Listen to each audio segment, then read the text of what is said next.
Welcome everyone to Morning Wong Chat. Today we are talking to Erika. She's a great actress. She does voice acting, but I also know her as a crazy girl who I see running around convention all the time. Just an awesome person in general. Hey Erika, what's up? Hi, Martin. Hello, everybody. I used to go to Anime Expo and Comic Con just as a fan. And so I remember waiting in the lines to play games or, clamoring for swag, like going around with a swag bag or waiting in line for panels.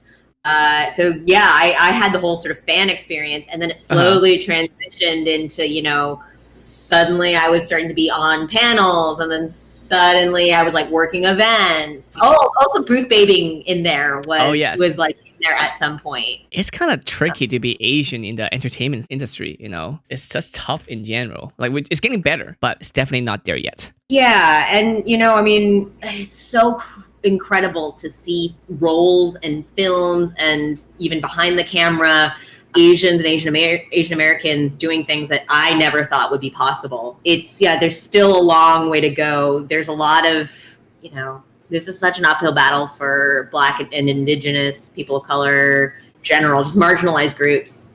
Still statistically, it's not diverse enough, but it's a grind. We all have to keep going at it. Yeah, and we sort of started to make inroads for ourselves. So almost all of the Asian actors I can think of, at least in our circle, sort of made their own way. They started their own YouTube channels or started streaming games on their own. I fully believe that a lot of the Asian American actors that are big right now have gotten big because of social media now and content creation. I'm very fortunate because I feel like I only sort of got into voice acting seriously maybe a year and a half, about 2 years ago. My agents have always been incredible. I let them know early on, I don't want to audition for Black or Latino or Indigenous parts. And they supported that 100%. They will give me any role that they think is right for me. A role that's sort of in my wheelhouse of what I can do, regardless of, if it's an Asian or not. I see it more and more we would like somebody of Asian descent. They do not have to have an Asian accent. Yeah, it's such a weird thing, especially if you're born and raised in America. For a lot of Asian American who are second, third, fourth, fifth, whatever generation, they would know a lot more English than they would with whatever language that's maybe their grandparents would know. It's true. It's happening less now, but in a lot of cases when I was younger growing up, they would request a Japanese accent for auditions just because, the character is actually Japanese or something. It was a lot rarer to get a role that was Asian American. But I think it's getting better, hopefully. Yeah, but it is absolutely getting better. And I'm so fortunate to get, both for voice acting and on camera acting, auditions for incredible, diverse roles. Getting to be part of franchises that I grew up with, like Gundam and Sailor Moon, blew my mind. That's wild. It's so crazy wild because our things that we did grew up with, and then wow, I get to be involved in something that's I know and love. It's cool. I know. And, for me, think Sailor Moon and Gundam. And I think a big one for me was The Last of Us, where I just did, I did additional voices, I'm in the settlement, but it was wild because the first Last of Us is what inspired me to decide to pursue voice acting in video games in particular. I always wanted to do voice acting, and I always loved video games, but I played The Last of Us 1 and I realized that, this is what I want to do. This is what I'm meant to do. For acting, when you send in your video reel, of course, I feel like you can show more of expression, your everything. But I feel like for voice, it's a bit trickier because you're going for straight up just about voice. So what do they look for when they're looking for voice actors? What is that quality? What is considered quality? It really depends.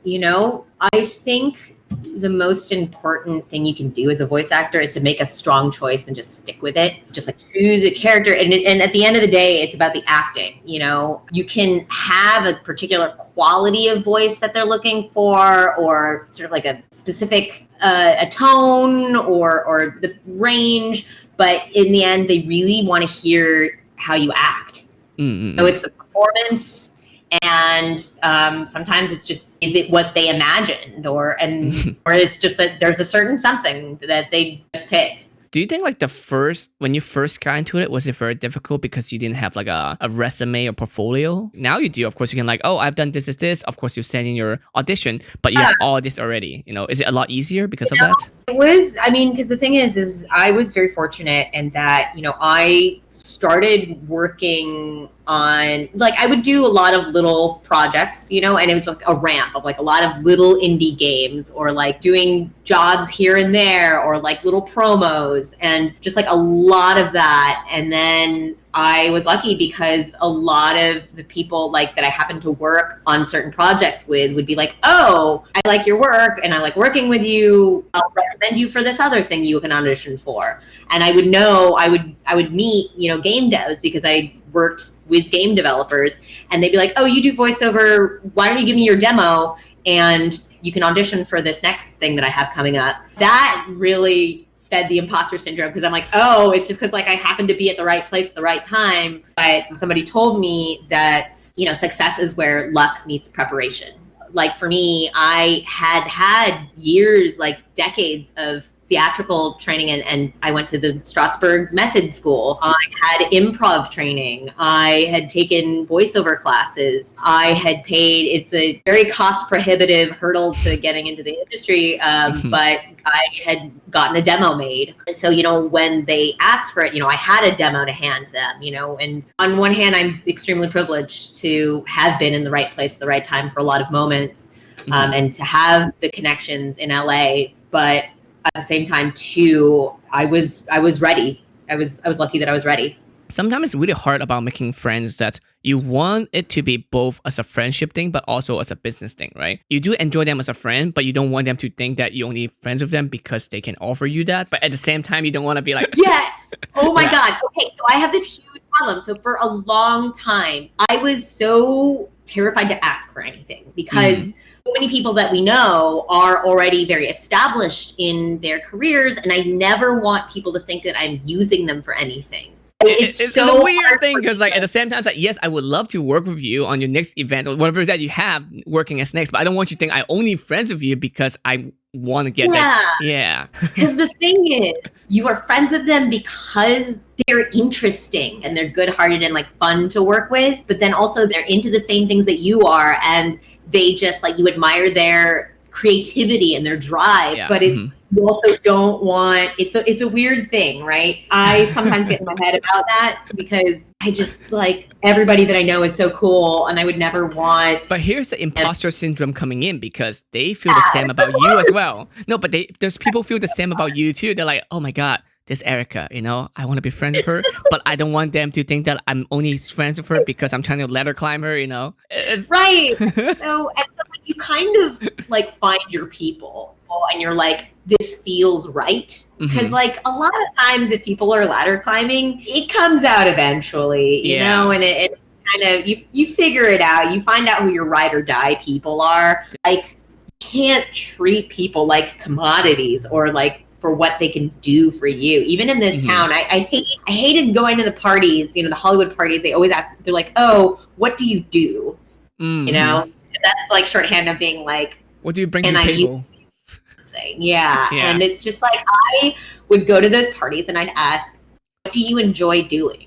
That could be like, well, I love acting or something, but it doesn't define you by what you do. Rock climbing. Right. Or like rock climbing, or sometimes you get an interesting answer of like their hobby, and then that's something way more interesting to talk about. It's all a balancing act, like at some point, sort of my imposter syndrome and my anxiousness to like do better sort of like drives me. But I also, sometimes it goes overboard, and, I get anxious, or like I worry about, or I get imposter syndrome too bad, or, so you really do have to sort of take care of yourself, and that's something I'm learning in quarantine. I still think that we can change the world for the better, and that it will be better coming out of this. We'll have to make it that way. Thank you so much, everyone, for joining, and I will see you all next time.